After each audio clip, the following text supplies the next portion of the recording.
Hello guys, welcome to my YouTube channel. मैं doctor Manoj Kumar. आज हम लोग डिस्कस करेंगे यूरिक एसिड के बारे में। यूरिक एसिड क्या होता है, इसके क्या क्या कॉजेज हैं, ये कैसे बॉडी के अंदर इंक्रीज होता है, क्या क्या नहीं खाना चाहिए, क्या क्या खाना चाहिए,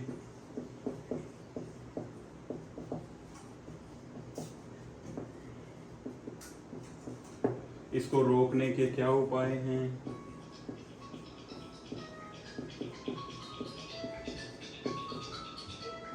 इसको रोकने के लिए मेडिसिन कौन कौन सी हम यूज कर सकते हैं, इसकी नॉर्मल वैल्यू क्या होती है,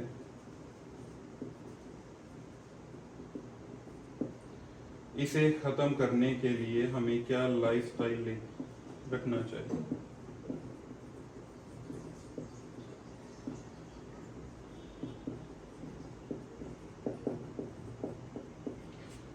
अब दोस्तों बात करते हैं यूरिक एसिड होता क्या है और किस वजह से शरीर के अंदर आता है।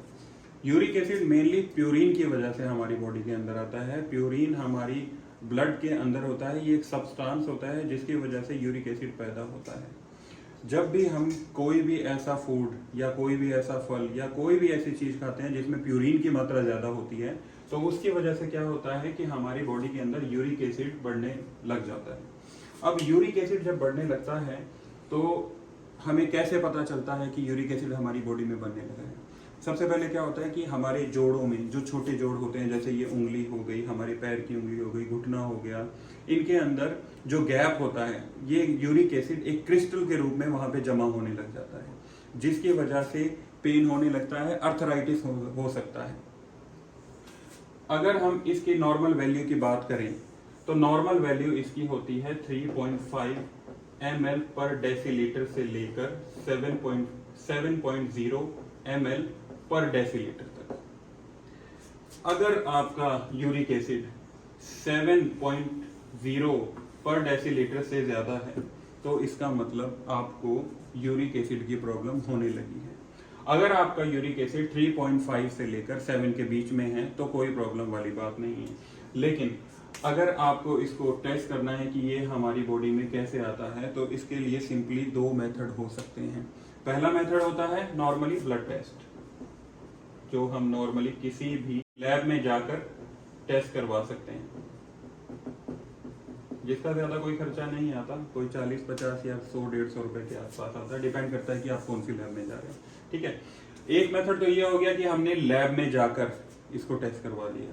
अब दूसरा मेथड क्या होता है कि हम एक्सरे करवा सकते हैं, एक्सरे जॉइंट का, जिस जॉइंट में आपको प्रॉब्लम हो रही है उस जॉइंट का जाके हम एक्सरे करवा सकते हैं। वहां पे हमें पता चल जाएगा, स्वेलिंग हो जाएगी, क्रिस्टल की वजह से यूरिक एसिड क्रिस्टल के रूप में जमा हो जाता है, उस क्रिस्टल के रूप में जमा होने की वजह से अर्थराइटिस होगा, अर्थराइटिस की वजह से वहां पे स्वेल हो जाएगा, वो एरिया स्वेल हो जाएगा, उस एरिया स्वेल होने की वजह से आपको वहां पे पेन ज्यादा होने लगेगा।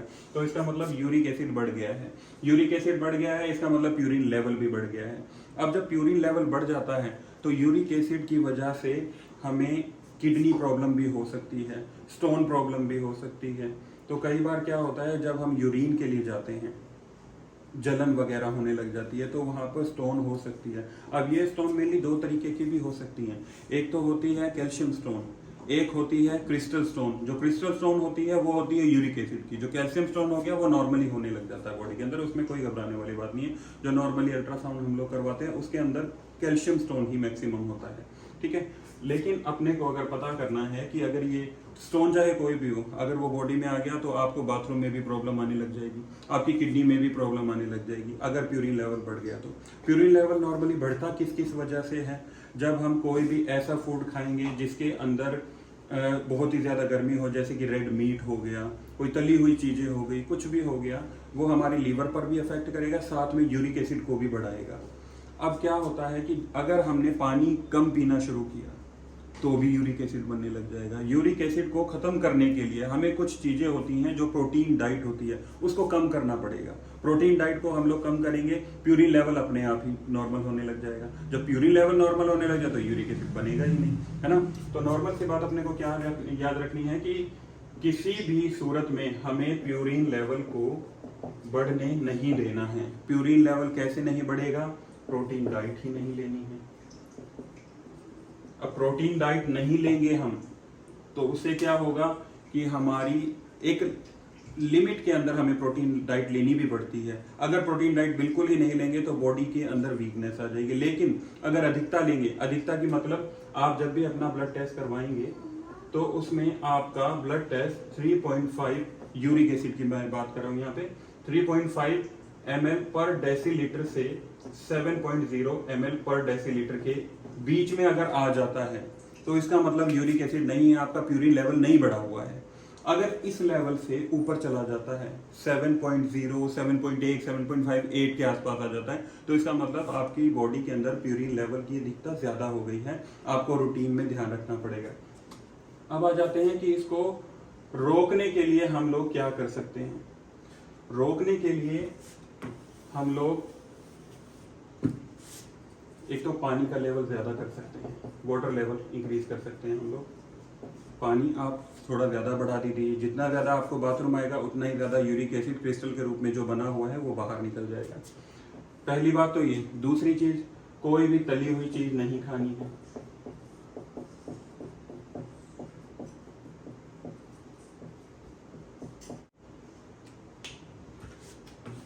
अब आ जाते हैं हम लोग कि इसमें हम लोग मेडिसिन कौन कौन सी यूज कर सकते हैं।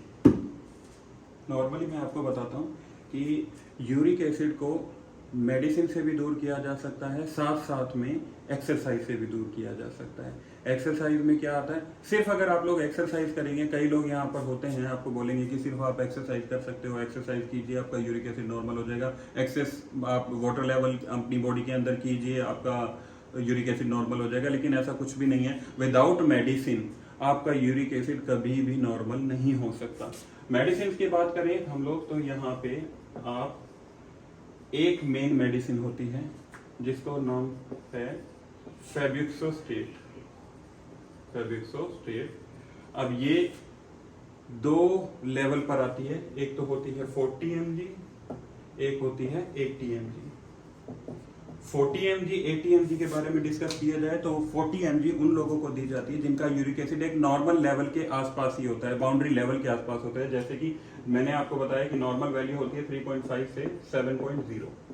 अगर आपका यूरिक एसिड 7.2, 7.3 या 7.4, 7.5, नॉर्मली 7.5 के बीच में होता है तो आप 40 mg टैबलेट 10 से 15 दिन लेके इसको नॉर्मल लेवल में ला सकते हैं। लेकिन कई पेशेंट के अंदर ये देखा जाता है कि जॉइंट के अंदर स्वेलिंग ज्यादा हो गई है, इसका मतलब कि क्रिस्टल जो है यूरिक एसिड क्रिस्टल फॉर्म में जमा हो गया, वो बहुत ही ज्यादा जमा हो गया।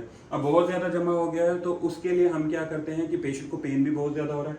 अब पेन है तो पेन सिर्फ यूरिक एसिड घटाने से नहीं जाता है, पेन के लिए हमें कुछ पेन किलर भी देना पड़ेगा। पेन किलर में आप कुछ भी ले सकते हैं, आपका एक्लोपेरा हो गया, आपका चिमराल फोर्ट हो जाता है, आपका कोई भी एसपी हो गया, आपका कोई एमआरवी हो गया। ये जो हैं ये पेन किलर आपको सिर्फ पेन से बचाएंगे, यूरिक एसिड कम नहीं करेंगे। यूरिक एसिड जब अधिकतर मात्रा में बढ़ा हुआ है तो उसके लिए आपको 80 mg पर आना पड़ेगा। 80 mg, 40 mg जिनके लिए था वो मैंने आपको लेवल बता दिया, 7.2, 7.3, 7.4, 7.5 तक आप ले सकते हो। लेकिन अगर 7.5 से ऊपर है और 8 ml पर डेसीलीटर तक अगर आपका यूरिक एसिड बढ़ा हुआ है तो आपको डायरेक्ट 80 mg पर जाना पड़ेगा, 80 mg फेब्यूक्सोस्टेट पर जाना पड़ेगा। ये भी आपको 10 से 15 दिन रेगुलर लेनी पड़ेगी, जिसके बाद में आपका यूरिक एसिड लेवल नॉर्मल हो जाएगा।